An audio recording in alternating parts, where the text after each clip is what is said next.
Good morning students. तो अभी तक हमने इस चैप्टर में बायो-सेवर्ट लॉ पढ़ लिया, बायो-सेवर्ट लॉ की एप्लीकेशंस पढ़ ली, एम्पियर सर्किट लॉ पढ़ लिया है और सोलेनॉइड एंड टोरॉइड पढ़ लिया। अब नेक्स्ट टॉपिक हमारे पास जो आता है इसमें कि जब किसी मूविंग चार्ज को आप मैग्नेटिक फील्ड में रखते हैं तो उसके ऊपर एक फोर्स लगती है। मैंने इस चैप्टर के इंट्रोडक्शन में आपको बताया था कि जब भी कोई charge, moving charge magnetic field में रखेंगे तो उसके ऊपर एक फोर्स लगेगी। वो फोर्स कितनी होगी, मैग्नीट्यूड क्या होगा, उस फोर्स की डायरेक्शन क्या होगी, अब आज हम वो पढ़ेंगे। तो आज का टॉपिक है हमारे पास कि force acting on a moving charge in a magnetic field, और इसी फोर्स को हम मैग्नेटिक लोरेंट्ज़ फोर्स भी बोलते हैं। इसी का नाम है मैग्नेटिक लोरेंट्ज़ फोर्स। तो लोरेंट्ज़ एक साइंटिस्ट था, उसने इस चीज़ की स्टडी की थी और कुछ एक्सपेरिमेंट्स करके उसने हमें एक फार्मूला बना के दिया। फार्मूला किस चीज़ का? फोर्स का, जो उस फोर्स की मैग्नीट्यूड भी बताता है और उसका डायरेक्शन भी आपको देता है। तो क्या था वो फार्मूला? देखो, आपके पास मान लिया आपके पास है चार्ज प्लस क्यू, ठीक है, और आपने इस प्लस क्यू चार्ज को इस वेलोसिटी से एक्स वाई प्लेन में थ्रो किया, इस डायरेक्शन में, है ना। तो ये आ गई आपके पास वेलोसिटी की डायरेक्शन। किसकी वेलोसिटी? उस प्लस क्यू चार्ज की वेलोसिटी। मान लिया कि ये वेलोसिटी मैग्नेटिक फील्ड की डायरेक्शन से थीटा एंगल बना रही है, यानी कि हमने मान लिया कि वाई डायरेक्शन की तरफ क्या है हमारे पास? मैग्नेटिक फील्ड है। तो मैग्नेटिक फील्ड से थीटा एंगल बना रही है। अब आपको पता है X axis and Y axis क्या होती हैं? परपेंडिकुलर। तो थीटा के साथ वाला क्या होगा? कॉस थीटा, और थीटा से ऑपोजिट क्या होगा? Sign theta. तो ये वाला कंपोनेंट बन जाएगा आपके पास वी कॉस थीटा और ये कंपोनेंट बन जाएगा वी साइन थीटा। अब जो एक्सपेरिमेंट उसने किया, लोरेंट्ज़ ने किया, उससे जो रिजल्ट आया तो वो क्या था कि जो फोर्स थी, जो इस चार्ज के ऊपर जो फोर्स लग रही थी, that is directly proportional to charge, है ना। F is directly proportional to Q, कि वो चार्ज कितना, चार्ज के अमाउंट पे डिपेंड करती है। चार्ज ज़्यादा है तो फोर्स ज़्यादा लगेगी, चार्ज का मैग्नीट्यूड कम है तो फोर्स कम लगेगी। Second, directly proportional to B, अगर मैग्नेटिक फील्ड आपकी स्ट्रॉन्ग है तो फोर्स ज़्यादा लगेगी, मैग्नेटिक फील्ड वीक है तो फोर्स कम लगेगी। और थर्ड डिपेंड करता था वेलोसिटी पे, लेकिन वेलोसिटी का कौन सा कंपोनेंट? जो अप्लाइड मैग्नेटिक फील्ड के परपेंडिकुलर है। देखो, अप्लाइड मैग्नेटिक फील्ड कौन सी है? इस डायरेक्शन में, तो इसके परपेंडिकुलर वेलोसिटी का कंपोनेंट कौन सा? V sine theta. तो वी साइन थीटा कंपोनेंट के ऊपर डिपेंड करेगी। कौन सा कंपोनेंट? जो मैग्नेटिक फील्ड के परपेंडिकुलर है, वो वेलोसिटी के कंपोनेंट के प्रोपोर्शनल। तो तीन चीज़ों पे मिला के डिपेंड करेगी आपके पास। First is charge, second is velocity का कंपोनेंट जो मैग्नेटिक फील्ड के परपेंडिकुलर है, और थर्ड मैग्नेटिक फील्ड के। तो इनको जब कंबाइन किया आपने तो आपके पास बन जाएगा F is proportional to Q V B sine theta बन जाएगा, है ना। और जब प्रोपोर्शनलिटी हटाएंगे तो के आएगा, कोई कांस्टेंट, उस कांस्टेंट की वैल्यू इस केस में मान लेते हैं 1, तो हमारे पास फोर्स आता है Q V B sine theta. आपको सिर्फ ये फार्मूला याद रखना है, important. F is equal to Q V B sine theta, ये आपको दे देगा मैग्नीट्यूड। अब आपको पता है वी बी साइन थीटा, इसको हम क्या लिख सकते हैं? इस वाले पार्ट को वी क्रॉस बी, पता है आपको ए क्रॉस बी क्या होता है? A B sine theta. तो वी क्रॉस बी क्या होगा? V B sine theta. तो आपके पास F is equal to Q V B sine theta, ये आ जाएगा मैग्नीट्यूड। और अगर आपको वेक्टर फॉर्म में लिखना है तो हम लिखेंगे F is equal to Q vector V cross vector B. तो this is in vector form और ये मैग्नीट्यूड में। तो ये फार्मूला बहुत इंपॉर्टेंट है, आपको न्यूमेरिकल्स में काम आएगा, ठीक है। और डायरेक्शंस निकालने के लिए ये वेक्टर वाला फार्मूला काम आएगा। तो आपको ये दोनों फार्मूले याद रखने हैं, ज़्यादा कुछ नहीं है, सिंपल है। लोरेंट्ज़ ने एक्सपेरिमेंट किया और एक्सपेरिमेंट से रिजल्ट आया, एक्सपेरिमेंट से रिजल्ट आया है, आपको वो रिजल्ट याद रखना है, ठीक है। और सिंपल सा रिजल्ट है कि फोर्स कितनी होगी? फोर्स उतनी होगी, अगर चार्ज ज़्यादा है तो फोर्स ज़्यादा होगी, अगर मैग्नेटिक फील्ड स्ट्रॉन्ग है तो फोर्स ज़्यादा होगी। और वेलोसिटी के ऊपर भी डिपेंड करती है, लेकिन वेलोसिटी के कौन से कंपोनेंट पे? जो मैग्नेटिक फील्ड के परपेंडिकुलर। तो मैग्नेटिक फील्ड के परपेंडिकुलर कौन सा है? v sine theta. तो सिंपल आपको फार्मूला याद रखना है, F is equal to Q V B sine theta, और F is equal to Q V cross B, ये मैग्नीट्यूड में और ये वेक्टर फॉर्म में। ठीक, अब कुछ स्पेशल केसेस देखो जो इंपॉर्टेंट है। ठीक, तो पहला केस देखो, फोर्स जीरो कब होगी? देखो फोर्स जीरो हो सकती है हमारे पास, तीन केस है सिंपल, जब चार्ज जीरो या वेलोसिटी जीरो या फिर मैग्नेटिक फील्ड ही जीरो, तीन सिंपल केस। तो पहला केस मान लो चार्ज जीरो है, या फिर मान लो कोई न्यूट्रल बॉडी है, न्यूट्रल बॉडी के ऊपर कोई चार्ज नहीं होता है ना। तो जब चार्ज जीरो है या कोई न्यूट्रल बॉडी है जो आपने मैग्नेटिक फील्ड में रखी है, तो उसके ऊपर कोई फोर्स नहीं लगेगी। अब याद होगा आपको इंट्रोडक्शन में भी बताया था कि फोर्स सिर्फ मूविंग चार्ज के ऊपर लगती है मैग्नेटिक फील्ड में, है ना, रेस्ट वाले चार्ज के ऊपर नहीं लगती है। मैंने फर्स्ट लेक्चर में आपको बताया था। आज देखो उसी फार्मूले से हो जाएगा। अगर वेलोसिटी जीरो है, चार्ज की वेलोसिटी जीरो है, मतलब चार्ज किस में? रेस्ट में। और जब वेलोसिटी जीरो, v को जीरो करोगे तो फोर्स कितना आ जाएगा? जीरो। तो यानी कि जब चार्ज आपका रेस्ट पे है, स्टेशनरी चार्ज है, और उसको आपने मैग्नेटिक फील्ड में रखा है, तो उसके ऊपर फोर्स कितनी लगेगी? जीरो, कोई फोर्स नहीं लगेगी। ठीक है, तो ये दो केस हो गए। अब थर्ड देखो, मैग्नेटिक फील्ड जीरो है तब तो कोई फोर्स लगेगी नहीं, वो भी हो गया। उसके अलावा आप देख सकते हो थीटा के ऊपर डिपेंड कर रहा है। तो थीटा साइन जीरो भी जीरो होता है तो भी आपके पास फोर्स जीरो आएगी, साइन 180 भी जीरो होता है तो भी आपके पास फोर्स जीरो आएगी। तो साइन थीटा यानी कि थीटा जब जीरो हो जाए, if theta is equal to zero और theta is equal to 180, theta है क्या हमारे पास? थीटा है v और b के बीच का एंगल है, यानी कि v और b के बीच के एंगल को हम क्या बोल रहे हैं? थीटा। यानी कि अगर जिस डायरेक्शन में पार्टिकल को आपने थ्रो किया वो कौन सी डायरेक्शन है? In the direction of magnetic field. यानी कि अगर आप पार्टिकल को in the direction of magnetic field throw करते हो तो आपके पास एंगल जीरो बनेगा, और साइन जीरो क्या होता है? जीरो। तो जीरो इंटू समथिंग जीरो, तो फोर्स भी कितनी आ जाएगी आपके पास? जीरो। तो थीटा जीरो मतलब v और b क्या है? पैरेलल। अगर आपके पास b इस साइड है और आपने पार्टिकल भी इसी साइड थ्रो किया है तो एंगल कितना बनेगा? जीरो। या फिर एंगल कितना हो जाए? 180, कि आपके पास मैग्नेटिक फील्ड तो इस साइड है, आपने वेलोसिटी दी पार्टिकल को इस साइड के लिए, ठीक है, इधर के लिए वेलोसिटी दी, इधर के लिए वेलोसिटी दी, तो एंगल कितना बन जाएगा? 180, यानी कि एंटी पैरेलल। समझ में आ गया? तो अगर थीटा 180 है यानी कि v is anti parallel to b, velocity जो आपने दी वो b के क्या है? Anti parallel. तो एंगल कितना बन जाएगा? 180। तो साइन 180 भी क्या होता है? Zero. Zero into something zero, that is force again zero. तो फोर्स जीरो आने के ये दो केस बहुत इंपॉर्टेंट है।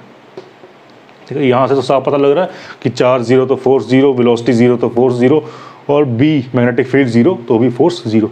लेकिन थीटा के ऊपर जो डिपेंड कर रहा है वो ये दो केस और इम्पोर्टेंट हैं बहुत। ठीक है, थीटा जब जीरो होगा या थीटा जब 180 होगा, यानी कि जब v और b पैरेलल होंगे या v b के एंटी पैरेलल होगा, उन दोनों केस में हमारे पास उस चार्ज के ऊपर कोई भी फोर्स नहीं लगेगी। क्लियर? लास्ट केस कि अगर आपके पास फोर्स मैक्सिमम कब होगी? देखो force F is equal to F max, maximum कब होगी? जब हमारे पास इसकी वैल्यू मैक्सिमम होगी, और साइन थीटा की मैक्सिमम वैल्यू कितनी होती है? 1। कहाँ पे होती है? 90 पे। तो यानी कि जब थीटा 90 होगा तो साइन 91, तो हमारे पास क्या आ जाएगी? मैक्सिमम वैल्यू वो कितनी हो जाएगी? F is equal to Q V B, क्योंकि साइन थीटा क्या हो जाएगा? 1, तो F is equal to Q V B. तो F is equal to Q V B हमारे पास क्या है? वो हमारे पास है मैक्सिमम फोर्स। क्या है ये हमारे पास? Maximum force. लिखा भी है यहाँ पे, that is charge particle will experience maximum force. किस केस में मैक्सिमम फोर्स आएगी? जब एंगल कितना बन रहा है? 90 बन रहा है। तो ये कुछ हमारे पास क्या थे? स्पेशल केस थे। तो आगे करते हैं मैग्नेटिक फील्ड जो हमने निकाली उसके डायमेंशन फार्मूला और SI यूनिट निकालते हैं। तो हमने फार्मूला पढ़ा F is equal to Q V B sine theta, यही पढ़ा अभी। यहाँ से मैग्नेटिक फील्ड निकाल लो, B निकाल लो, B क्या आ जाएगा? F upon Q V sine theta, यहाँ से निकल जाएगा B। अब B का आपके पास फार्मूला आ गया F upon Q V sine theta. आपको पता है किसी भी चीज़ को डिफाइन करना है तो हम क्या करते हैं? बाकी चीज़ को 1 पुट कर देते हैं, उससे क्या होता है? हमारे पास इसकी डेफिनेशन बन जाती है। तो मैग्नेटिक फील्ड की डेफिनेशन निकालने के लिए हम क्या करेंगे? Q को 1 कर लेंगे, V को 1 कर लेंगे और साइन थीटा को भी 1 कर लेंगे। थीटा साइन थीटा 1 कब होगा? जब थीटा कितना होगा हमारे पास? 90 होगा। तो if Q is equal to 1, V is equal to 1 and theta is equal to 90 degree, तब हमारे पास क्या हो जाएगा? देखो ये 1 साइन 91, तो B is equal to F, then B is equal to F। तो डेफिनेशन क्या बन जाएगी मैग्नेटिक फील्ड की आपके पास? तो मैग्नेटिक फील्ड की डेफिनेशन बनेगी आपके पास कि force experienced by the unit charge, force experienced by the unit charge moving with unit velocity in a direction perpendicular to the direction of magnetic field. Simple. Again magnetic field किसके बराबर आ रही है? Force के बराबर। कौन सी फोर्स? जो यूनिट चार्ज एक्सपीरियंस कर रहा है ना, जो कि यूनिट वेलोसिटी से मूव कर रहा है और जो मैग्नेटिक फील्ड से परपेंडिकुलर मूव कर रहा है। तो वही हमारे पास डेफिनेशन बनेगी।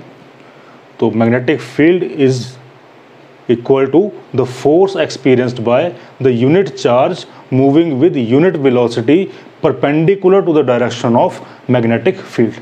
ये डेफिनेशन आप लिख लेंगे। क्लियर? ऐसा यूनिट निकालना है, बाकी तो आप निकाल सकते हो, फार्मूला आपको पता है, B is equal to F upon Q V sine theta. ऐसा यूनिट निकालोगे तो फोर्स के क्या होते हैं? न्यूटन। और Q क्या होता है हमारे पास? Q is equal to IT, ampere second. तो Q की जगह पे आ जाएगा एम्पियर सेकेंड। वेलोसिटी का क्या हो जाएगा? मीटर पर सेकेंड। और दिस इज डायमेंशनलेस। अब यहाँ पे सेकेंड और सेकेंड इनवर्स कैंसल, तो ये ऊपर जाके A-1 और M-1, तो N newton, ampere inverse, metre inverse. इसी को हम क्या बोलते हैं? टेस्ला बोलते हैं। ठीक है, इसी को आप टेस्ला बोलते हो या फिर कैपिटल T से डिनोट करते हैं, टेस्ला। तो ये आ गया आपके पास SI units. Now dimension formula निकालना है, तो डायमेंशन फार्मूला भी इसी फार्मूले से निकल जाएगा। सिंपल है। फोर्स की जगह, फोर्स का डायमेंशन न्यूटन, MLT-2, तो फोर्स की जगह क्या आ जाएगा आपके पास? MLT-2। अब Q क्या है आपके पास? IT, ampere second. तो एम्पियर सेकेंड के लिए T, और साथ में क्या है? वेलोसिटी यानी कि मीटर पर सेकेंड या फिर LT इनवर्स, तो LT इनवर्स आ गया। सिंपल है। फोर्स के लिए MLT-2, इसके लिए AT और इसके लिए LT-1, ये आ गया। इसको सॉल्व करो, T से T ये वाला कैंसिल हो जाएगा, एक L से ये L कैंसिल हो जाएगा, तो बचेगा आपके पास MT-2 बचेगा और ये A ऊपर जाके -1, तो MT-2 A-1। ये आपके पास क्या बन जाएगा? Dimension formula of magnetic field. तो आपने SI यूनिट भी निकाल लिए और डायमेंशन फार्मूला भी निकाल लिया और साथ में मैग्नेटिक फील्ड की डेफिनेशन भी निकाल ली। बात किसकी रह गई अब? डायरेक्शन की, कि उस चार्ज के ऊपर जो फोर्स लग रही है उसकी डायरेक्शन कैसे निकालेंगे। तो मैग्नीट्यूड की बात हो गई, अब हम बात करेंगे डायरेक्शन की, कि उस मूविंग चार्ज के ऊपर किस डायरेक्शन में फोर्स लगेगी, है ना।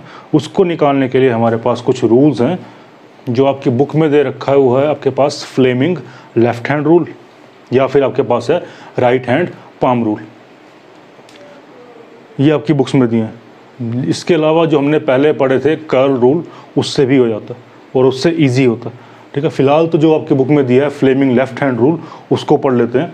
ठीक है, इससे भी करेंगे और जो हमने पहले रूल पढ़ रखे हैं उससे भी करेंगे। स्क्रू रूल हो गया या फिर आपके पास राइट हैंड कर्ल रूल हो गया, उससे भी हो जाएगा। तो फिलहाल हम देखते हैं कौन सा सबसे पहले, फ्लेमिंग्स लेफ्ट हैंड रूल। तो फ्लेमिंग्स लेफ्ट हैंड रूल क्या है आपके पास, कि अपने लेफ्ट हैंड की 3 फिंगर्स को स्ट्रेच करो, थंब को, 4 फिंगर को एंड मिडिल फिंगर को। इस तरह से स्ट्रेच करो कि तीनों आपस में क्या हो? परपेंडिकुलर हो। तो म्यूचुअली परपेंडिकुलर डायरेक्शन में आपको क्या करना है? स्ट्रेच करना है, इस तरह से, है ना। ये तो 3 म्यूचुअली परपेंडिकुलर आपने कर ली, फिंगर्स और थंब को। तो इनमें से जो थंब है वो किसी और चीज़ की डायरेक्शन देगा, 4 फिंगर एक डायरेक्शन देगी और मिडिल फिंगर एक डायरेक्शन देगी, है ना। FBI सुना होगा आप लोगों ने, याद करने का सिंपल तरीका है FBI, F thumb, B 4 finger and I middle finger, तो FBI। क्लियर। तो थंब क्या बताएगा आपको? Direction of force. 4 फिंगर क्या कहाँ रखनी है आपको? इन the direction of magnetic field. और I आपको क्या बताएगा, या आप किस डायरेक्शन में रखोगे? Direction of current. करंट बोल लो या फिर डायरेक्शन ऑफ पॉजिटिव चार्ज बोलो, है ना। तो ये तीन चीज़ें आपको याद रखनी है। थंब क्या देगा आपको, डायरेक्शन ऑफ फोर्स देगा। फोर फिंगर कहाँ रखनी है आपको, डायरेक्शन ऑफ मैग्नेटिक फील्ड की डायरेक्शन में रखनी है। और मिडिल फिंगर कहाँ रखनी है आपको, डायरेक्शन ऑफ पॉजिटिव चार्ज या डायरेक्शन ऑफ करंट की तरफ रखनी है आपको। तो ये तीन चीज़ें आपको याद रखनी है, सिंपल है। तो जब आप मैग्नेटिक फील्ड की तरफ फोर फिंगर को रखोगे, पॉजिटिव चार्ज के मोशन की तरफ आप मिडिल फिंगर को रखोगे, तो थंब जिस डायरेक्शन में होगा उस डायरेक्शन में उस चार्ज के ऊपर फोर्स लगेगी। क्लियर। इसके कुछ एग्जांपल्स करते हैं, जिसको मैं फ्लेमिंग लेफ्ट हैंड रूल से भी कराऊंगा और आपको कर्ल रूल से भी कराऊंगा। वो कर्ल रूल दोनों हाथ से लगा सकते हो आप, लेफ्ट से भी एंड राइट से भी। तो फिलहाल हम एग्जांपल्स करते हैं। तो कुछ एग्जांपल्स करते हैं हम फ्लेमिंग्स लेफ्ट हैंड रूल से फोर्स निकालने के लिए किसी चार्ज के ऊपर। तो आपके पास कुछ 6 केसेस मैंने लिए हैं, 1 2 3 4 5 एंड 6। ये 6 एग्जांपल्स में हम इन चार्जेस के ऊपर फोर्स निकालेंगे। देखो अभी हम फ्लेमिंग्स लेफ्ट हैंड रूल का यूज़ करेंगे।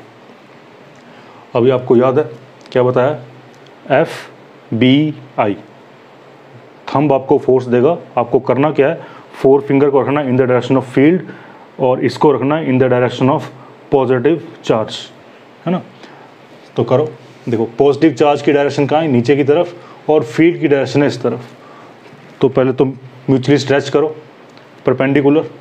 अब देखो मैग्नेटिक फील्ड की डायरेक्शन इस साइड, फोर फिंगर देगी मैग्नेटिक फील्ड की डायरेक्शन, और चार्ज कहाँ है, प्लस क्यू, नीचे की तरफ। तो ये आ गई आपके पास मैग्नेटिक फील्ड की डायरेक्शन फोर फिंगर में, और मिडिल फिंगर से आ गई आपके पास प्लस क्यू चार्ज की डायरेक्शन नीचे की तरफ। तो थंब क्या देगा आपको, फोर्स की डायरेक्शन, यानी कि प्लस क्यू चार्ज पे फोर्स कहाँ की तरफ लेगी, बाहर की तरफ, इस तरफ। Clear. Four finger in the direction of magnetic field, middle finger in the direction of positive charge, and thumb will give you the direction of force on charge plus q। तो फोर्स कहाँ आएगी आपके पास, बाहर की तरफ आएगी। तो इस केस में आपके पास q चार्ज के ऊपर फोर्स आएगी बाहर की तरफ। तो मैं उसको ड्रॉ कर रहा हूँ सर्कल और डॉट से। क्लियर। अब सेकंड चलते हैं यहाँ पे। इसमें क्या है आपके पास, देखो इसमें आपके पास इस तरफ के लिए फील्ड है और चार्ज नीचे के लिए जा रहा है। अब फ्लेमिंग लेफ्ट हैंड रूल का यूज़ कर रहे हैं, है ना। तो देखो मैग्नेटिक फील्ड की डायरेक्शन में फोर फिंगर, तो मैग्नेटिक फील्ड की डायरेक्शन में आ गई आपके पास फोर फिंगर, और पॉजिटिव चार्ज जा रहा है नीचे की तरफ, तो मिडिल फिंगर देगी पॉजिटिव चार्ज नीचे की तरफ। तो ये बन गया आपके पास magnetic field, this is positive charge. तो इस प्लस क्यू के ऊपर फोर्स कहाँ लगेगी, थंब की तरफ। थंब कहाँ आ रहा है, अंदर की तरफ, इनवर्ड्स। तो इस चार्ज पे फोर्स कहाँ लगेगी, इनवर्ड्स यानी कि आप किससे शो करोगे, क्रॉस से। तो यहाँ पे आप एक क्रॉस बना दो, है ना। इस पे फोर्स लगेगी अंदर की तरफ। और एग्जांपल हमारे पास थर्ड एग्जांपल में जाओ। देखो फोर्स निकालनी है आपको प्लस क्यू चार्ज के ऊपर। फील्ड कहाँ है, अंदर की तरफ, और चार्ज कहाँ जा रहा है, नीचे की तरफ। सिंपल, फील्ड की तरफ और प्लस चार्ज की तरफ। तो फील्ड अंदर की तरफ क्रॉस और चार्ज नीचे की तरफ, है ना। तो ऐसा बन रहा है आपके पास दिस, ये, है ना। फील्ड कहाँ है, अंदर की तरफ, और चार्ज कहाँ है, जा रहा है नीचे की तरफ, ये। तो फोर्स कहाँ लगेगी, टुवर्ड्स राइट। क्लियर। तो फोर्स आ गई आपके पास टुवर्ड्स राइट। ये इस डायरेक्शन में क्या लगेगी आपके पास, एक फोर्स लगेगी। क्लियर। इसमें जाओ, इसमें क्या है आपके पास, अगेन फील्ड आ रही है बाहर की तरफ, तो फोर फिंगर फील्ड की तरफ और चार्ज नीचे की तरफ, तो चार्ज नीचे की तरफ।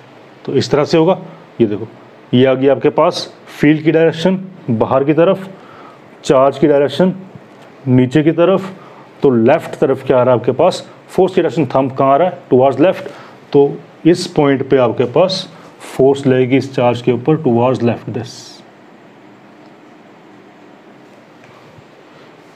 तो क्लियर हो गया, सिंपल है ना। अब इस पे जाओ, फिफ्थ एग्जांपल देखो, this is the direction of magnetic field and this same is the direction of velocity of positive charge, है ना। स्पेशल केस याद करो, स्पेशल केस में आपने किया था जब थीटा क्या आ रहा है 0, तो इस केस में थीटा 0 आ रहा है, वी भी इस साइड है, बी भी इस साइड है, theta 0 means F is equal to Q V B sine 0, sine 0 क्या होगा 0, तो फोर्स क्या आ जाएगी 0। तो इस केस में आपके पास फोर्स कितनी आ जाएगी 0। क्लियर, यहाँ पे देख लो, अब magnetic field is in this direction, ये दिया आपको मैग्नेटिक फील्ड की डायरेक्शन, और ये आपके पास है चार्ज की डायरेक्शन। तो magnetic field and charge anti parallel, anti parallel means sine 180, sine 180 भी क्या होता है 0। तो इस केस में भी आपके पास फोर्स कितनी आ जाएगी 0। तो इन 6 एग्जांपल से आपको शायद क्लियर हो गया होगा कि फ्लेमिंग्स लेफ्ट हैंड रूल कैसे लगाएंगे। बहुत सिंपल है, 4 फिंगर में आपको रखना है किस डायरेक्शन में, 4 फिंगर को रखना है आपको मैग्नेटिक फील्ड की डायरेक्शन में, मिडिल फिंगर को रखना है अपने पॉजिटिव चार्ज के मोशन की डायरेक्शन में, और थंब क्या देगा आपको direction of force on that charge. Clear. अब इन्हीं सब में मान लो अगर माइनस क्यू चार्ज होता तब क्या करता है, तब जो आपके पास रिजल्ट आया उसका ऑपोजिट कर दो। समझ में, यहाँ पे क्या आ रहा है प्लस, अगर मैं माइनस क्यू चार्ज लेता तो ये डायरेक्शन प्लस क्यू में कहाँ जा रही है, अंदर की, सॉरी बाहर की तरफ, तो माइनस क्यू में क्या आती है अंदर की तरफ, है ना। यहाँ पे देखो, तो अगर मैं माइनस क्यू चार्ज लेता तो ये फोर्स अभी कहाँ जा रही है, प्लस के लिए जा रही है टुवर्ड्स राइट। अगर मैं माइनस क्यू चार्ज लेता तो इसका ऑपोजिट यानी कि टुवर्ड्स लेफ्ट हो जाती। अगर मैं यहाँ पे माइनस क्यू चार्ज लेता तो इसका ऑपोजिट यानी कि टुवर्ड्स राइट हो जाती। तो अगर फ्लेमिंग लेफ्ट हैंड रूल में अगर आपको लगाना है तो पॉजिटिव चार्ज के लिए लगता है वो, और अगर नेगेटिव चार्ज आ जाए तो आप लगाओ लेफ्ट हैंड रूल ही, लेकिन जो फोर्स आएगी उसको ऑपोजिट कर दो। क्लियर। जैसे इसमें अगर मैं माइनस क्यू चार्ज लेता, अगर प्लस के साथ क्या जा रही है इनवर्ड्स, तो अगर मैं माइनस कर दूं तो इनवर्ड्स का ऑपोजिट आउटवर्ड्स, तो यहाँ पे फोर्स आउटवर्ड आती। क्लियर। तो ये था आपके पास फ्लेमिंग लेफ्ट हैंड रूल। अब इसी चीज़ को हम कर सकते हैं किससे, राइट हैंड कर्ल रूल से कर सकते हैं, है ना। सेम चीज़ जो हमने पहले पढ़ी हुई। अब आपको एक चीज़ और रह गई हमारे पास, एफ इज इक्वल टू हमारे पास क्या था क्यू वी क्रॉस बी। तो वी क्रॉस बी का मतलब कि V और B दोनों के क्या थी परपेंडिकुलर आएगा। फार्मूला क्या है हमारे पास, फार्मूला है हमारे पास F is equal to Q V cross B, ये फार्मूला हमारे पास है। थोड़ा लेफ्ट हैंड का यूज़ कर रहा हूँ तो उतना क्लियर नहीं होगा, पर कोशिश करो कि F is equal to V cross B आ रहा है। मतलब आपको पता है जब A क्रॉस B होता था, C is equal to A cross B में हम क्या बोलते थे कि जो C आएगा वो A के भी परपेंडिकुलर होगा और B के भी परपेंडिकुलर होगा। क्रॉस प्रोडक्ट का रूल है ये हमारे पास। तो ये F जो आएगा V क्रॉस B यानी कि V के भी परपेंडिकुलर होगा और B के भी परपेंडिकुलर होगा। तो फोर्स इन दोनों की क्या आएगी परपेंडिकुलर आएगी। क्लियर। अब देखो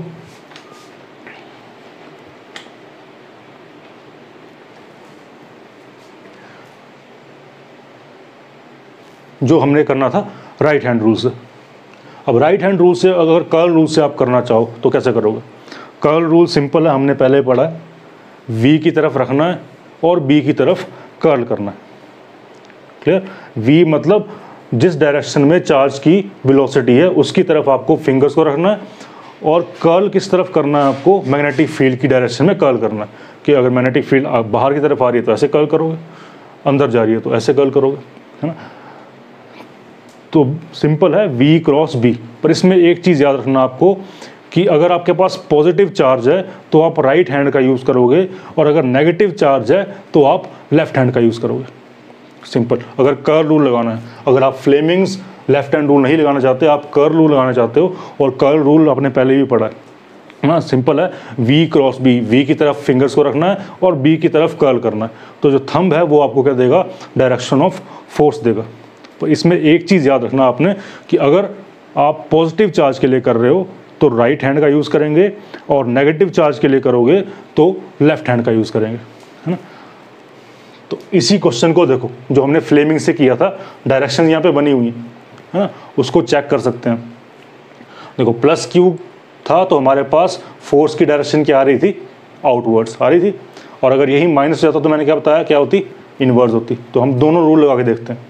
फ्लेमिंग्स तो लग गया, अब लगाते हैं प्लस के लिए हम लगाएंगे राइट हैंड रूल, ठीक है। तो राइट हैंड रूल में देखो कि आपको इन द डायरेक्शन ऑफ चार्ज, यानी कि नीचे की तरफ क्या रखनी है, फिंगर्स, और कर्ल कहाँ की तरफ करना है आपको, मैग्नेटिक फील्ड की तरफ।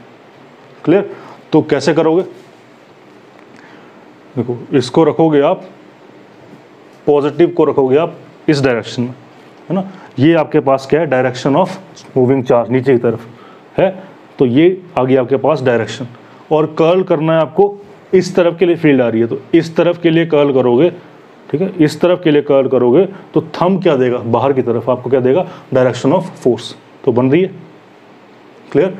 इतना क्लियर नहीं हो पाएगा क्योंकि मेरा इस टाइम राइट हैंड थोड़ा ठीक नहीं है, तो मैं आपको लेफ्ट हैंड से करके दिखा रहा हूँ, ठीक है। सेम चीज़ मैं आपको किससे करके दिखा रहा हूँ, लेफ्ट हैंड से करके दिखा रहा हूँ, कोई फर्क नहीं पड़ेगा। पॉजिटिव चार्ज के लिए आप राइट हैंड का यूज़ करोगे, नेगेटिव चार्ज के लिए आप लेफ्ट हैंड का यूज़ करोगे, बाकी तरीका बिल्कुल सेम रहेगा, है ना। तो पॉजिटिव चार्ज के लिए तो आपके पास रिजल्ट है, नेगेटिव के लिए क्या हो जाएगा, क्रॉस आना था। चेक कर लेते हैं। देखो अगर मान लो ये माइनस क्यू चार्ज नीचे की तरफ आ रहा है और फील्ड वहाँ की तरफ जा रही है, तो minus Q charge left hand का यूज़ करना है आपको, है ना। माइनस क्यू चार्ज नीचे की तरफ अगर आए तो माइनस क्यू चार्ज नीचे की तरफ आए, और कर्ल करना है in the direction of field. Field का यहाँ है तो फील्ड की तरफ कर्ल किया तो थंब कहाँ जा रहा है आपका, अंदर की तरफ जा रहा है। जब थंब अंदर जा रहा है मतलब फील्ड कहाँ जाएगी, सॉरी फोर्स कहाँ लगेगी, अंदर की तरफ लगेगी। क्लियर। वैसे ही इसमें देखो या इसमें देखो, मैं सब माइनस क्यू के लिए करूँगा, ठीक है, क्योंकि राइट हैंड से नहीं हो पा रहा है। तो हम मैं सब किससे करके दिखाऊंगा आपको, लेफ्ट हैंड से करके दिखाऊंगा। तो सारे चार्ज मान लेते हैं हम माइनस क्यू, तो अभी प्लस क्यू है तो इससे ऑपोजिट डायरेक्शन आनी चाहिए, देखते हैं आती है कि नहीं आती है। मान लो ये चार्ज इस बार क्या है आपके पास, माइनस क्यू, उसकी डायरेक्शन कहाँ है, नीचे की तरफ, और कर्ल कहाँ करना है आपको, अंदर की तरफ। तो पहले तो इन the direction of charge, fingers को रख लिया इन द डायरेक्शन ऑफ चार्ज, और कर्ल करना है मैग्नेटिक फील्ड की तरफ। मैग्नेटिक फील्ड कहाँ जा रही है, अंदर जा रही है, तो अंदर की तरफ कर्ल करना है। देखो आप ऐसे भी रख सकते हो और ऐसे भी रख सकते हो, क्योंकि नीचे की तरफ है तो फिंगर्स की वेलोसिटी नीचे की तरफ, तो ऐसे भी आ सकती है और ऐसे भी आ सकती है, लेकिन हमें कर्ल किस साइड करना है वो देखना पड़ेगा। कर्ल हमें कहाँ करना है, बाहर की अंदर की तरफ करना है, क्योंकि फील्ड कहाँ है, अंदर की तरफ। तो ऐसे रख के अंदर तो कर्ल होगा नहीं, तो इसको ऐसे करेंगे। अब हम अंदर कर्ल कर सकते हैं, है ना। अब अंदर कर्ल किया तो थंब कहाँ जा रहा है, टुवर्ड्स लेफ्ट, तो इस साइड के लिए फोर्स आएगी। तो सेम आपको बताया, अगर प्लस चार्ज के लिए यहाँ आई थी तो माइनस के लिए कहाँ आती, यहाँ आती, है ना। इस पे देखो, फिर प्लस चार्ज के लिए आपके पास यहाँ आई है तो माइनस के लिए कहाँ जाएगी, उसके ऑपोजिट आनी चाहिए। अब आप कर्ल रूल से करके देखो, तो डायरेक्शन तो नीचे की तरफ ही है, नीचे की तरफ रख लो। इस बार फील्ड कहाँ की तरफ है, बाहर की तरफ, तो कर्ल कहाँ करना है, बाहर की तरफ। तो फील्ड की तरफ रखा और बाहर की तरफ कर्ल किया, तो फोर्स टुवर्ड्स राइट, इससे ऑपोजिट आई। क्लियर। लास्ट केस ये वाला भी देख लो, इसमें क्या है, मैग्नेटिक फील्ड इस डायरेक्शन में है और वेलोसिटी नीचे की तरफ है, तो V की तरफ रखना है और B की तरफ कर्ल करना है। वेलोसिटी की तरफ रखो तो वेलोसिटी कहाँ है, नीचे की तरफ, और कर्ल करना है कहाँ, B की तरफ। तो B इस तरफ के लिए, तो इस तरफ के लिए कर्ल करो, तो बाहर के लिए आ गया, थंब बाहर के लिए आ गया, देख लो। तो ये सारे जो मैंने अभी लेफ्ट हैंड से किए वो किसके लिए थे, माइनस क्यू चार्ज के लिए थे। और आपने देख लिया कि प्लस क्यू के लिए जो डायरेक्शन आ रही थी, माइनस के लिए उसकी ऑपोजिट आ रही है। देखो प्लस के लिए ये आउटवर्ड्स थी, माइनस के लिए इनवर्ड्स आई, है ना। प्लस के लिए ये इनवर्ड्स थी, माइनस के लिए ये आउटवर्ड्स आई। सेम यहाँ पे प्लस के लिए लेफ्ट थी, माइनस के लिए राइट आई। तो यही सेम चीज़ आप राइट हैंड से कर सकते हो, करके देखो अभी अपने आप, है ना। पॉजिटिव चार्ज है, अब पॉजिटिव चार्ज के लिए अगर आप फ्लेमिंग लेफ्ट हैंड रूल लगाया आपने तो किस साइड आया, इस तरफ आया। इसी को सेम अपने राइट हैंड से करके देखो, सेम रिजल्ट आएगा आपके पास। करना क्या है, V क्रॉस B, V की डायरेक्शन में फिंगर्स को रखो और B की डायरेक्शन में उसको कर्ल्स करो। तो देखो वेलोसिटी कहाँ की तरफ है, नीचे की तरफ, है ना। वेलोसिटी कहाँ की तरफ है, नीचे की तरफ, और कर्ल कहाँ करना है आपको, बाहर की तरफ कर्ल करना है, बाहर की तरफ। तो बाहर की तरफ कर्ल करो, तो फोर्स कहाँ आ रही है, लेफ्ट आ रहा है सेम। तो फ्लेमिंग रूल से भी इसी साइड आई थी, कर्ल रूल से भी इसी साइड आई थी। जिस भी तरीके से करो, दोनों तरीके से रिजल्ट आपके पास सेम आएगा, है ना। ज़्यादा इजी कौन सा है, मेरे ख्याल से ज़्यादा इजी कर्ल रूल है फ्लेमिंग लेफ्ट हैंड रूल से। जब एक बार ये हाथ ठीक हो जाएगा तो मैं फिर से एक वीडियो बनाऊंगा, तब आपका ज़्यादा क्लियर हो जाएगा। Thank you.